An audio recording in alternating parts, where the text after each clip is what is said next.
السلام عليكم، أنا أخوكم عبد الله طارق، حيكم جميعا. بالبداية أتمنى نصلي على النبي محمد وعلى آل محمد.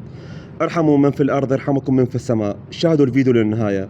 قبل فترة زمنية تواصل معي شخص بخصوص هاي القطة المسكينة الصغيرة. امرأة رمتها داخل كرتون بالشارع ورحلت وبقت تصارع الموت وهي صغيرة في الشارع. اتجهت للمكان ونقذتها وكانت متعرضة لعضات في جسدها. وضعها جدا صعب وهي صغيرة عمرها أشهر، وعلما هي قطة منزلية.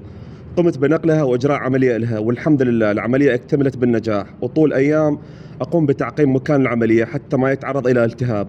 وهنا أطعمها بيدي كل يوم، وبدأت تتغير حياتها وتزهر من جديد. بالنسبة للناس اللي ترمي القطط بالشارع، حرام على كل شخص يرمي هذه المساكن بالشارع، هي روح تتحاسب عليها.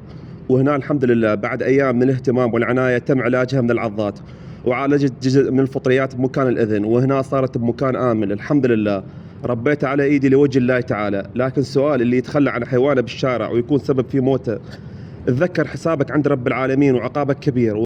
أحبة الكرام، القطة الصغيرة كبرت وأصبحت حامل، وهنا ولدت قطط صغار. والأجمل سبحان الله، رغم هي صغيرة عاشت بدون أم، لكن سبحان الله قرابة 20 قط صغير أنقذتهم. هي قامت برضاعتهم وأصبحت أمهم، ترضع كل القطط الصغار التي أنقذتها. ارحموا ترحموا، في أمان الله ورب يحفظكم جميعا.